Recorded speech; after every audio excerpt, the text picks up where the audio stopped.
আসসালামু আলাইকুম সম্মানিত দর্শকবৃন্দ। এই মুহূর্তে দেশ ও প্রবাস থেকে যারা আজকে আমাদের এই ভিডিওটি দেখছেন সকলকে আন্তরিক শুভেচ্ছা অভিনন্দন জানাচ্ছি। দর্শক, স্ক্রিনে যে ঘাসটি দেখানো হচ্ছে এটি হলো সেই আমেরিকান 5G অর্থাৎ গুয়াতিমালা হাইব্রিড ঘাস। দর্শক, এই ঘাসটি প্রচুর পরিমাণে পাতা হয় এবং এই ঘাসে জারে অনেক বেশি ঘাস হয়।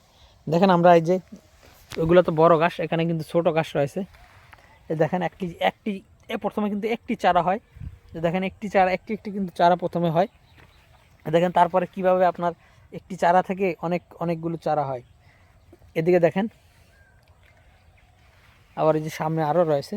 দেখেন একটি চারা প্রথমে মূলত হয়, তার থেকে কিভাবে অনেক বেশি চারা হয়। দেখেন ওখানে একটা মারা গিয়েছিল। দেখেন আমরা কিন্তু আবার এখানে আরও কাটিং রোপণ করছি। এই যে দেখেন, এখানে এটা হলো গোড়ার কাটিং, এটা থেকে চারা উঠছে, আবার এই যে এটা থেকে উঠছে। আবার ওই যে দেখেন সামনে উঠছে।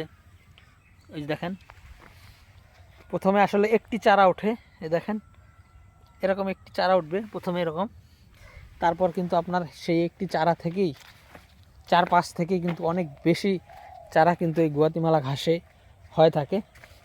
তো দর্শক শ্রোতা, আমরা এই গুয়াতিমালা ঘাসের কাটিং সারা বাংলাদেশে কুরিয়ার সার্ভিসের মাধ্যমে ডেলিভারি দিচ্ছি।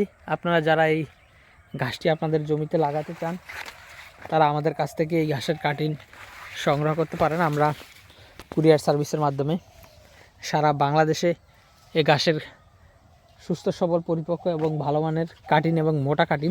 দর্শক, না দেখালে আপনারা বুঝবেন না যে গুয়াতিমালা ঘাস কত বেশি মোটা হয়। এ দেখেন, অনেকে বলে ভুট্টা গাছ। দর্শক, ভুট্টা গাছ 3টা একসাথে করলেও এত বেশি মোটা হবে না। দেখেন এগুলো এত বেশি মোটা। মূলত এই ঘাসটি এরকম। এ দেখেন এটা কেমন মোটা, এগুলো প্রচুর মোটা হয়। তবে দর্শক, এই ঘাস হয়তো অনেকে চিন্তা করতে পারেন যে আসলে এত বেশি মোটা তাহলে কতটা শক্ত হবে। দর্শক, এই ঘাসটি মোটা ঠিক আছে, কিন্তু শক্ত হয় না। এটা কিন্তু খুবই নরম। এটা কিন্তু বাতাস যখন ছাড়ে, বন্যা যখন হয় তখন কিন্তু বাঁশ দিয়ে বেঁধে রাখতে হবে, তাছাড়া কিন্তু জমিতে ভেঙে পড়ে যাবে। তার কারণ হলো এই ঘাসটি যেরকম মোটা সেরকম নরম। তবে এই ঘাসটি মিষ্টিও রয়েছে এবং টকও রয়েছে। দর্শক, মূলত টকটা এসেছে মূলত এই ঘাসে যেহেতু জেলি রয়েছে, সেই জেলিটা কিন্তু টক, সে কারণে মূলত মিষ্টি এবং টক দুটা কিন্তু মিশ্রিত এই ঘাসের ভিতরে। তো দর্শক, আপনারা এই গুয়াতিমালা ঘাসের কাটিং লাগাতে চাইলে আমাদের কাছ থেকে কাটিং সংগ্রহ করতে পারেন। আমরা কুরিয়ার সার্ভিসের মাধ্যমে সারা বাংলাদেশে এই ঘাসের কাটিংগুলো ডেলিভারি দিয়ে থাকি। তো দর্শক, আজকে ভিডিওটি এখানে শেষ করব। সকলকে অসংখ্য ধন্যবাদ।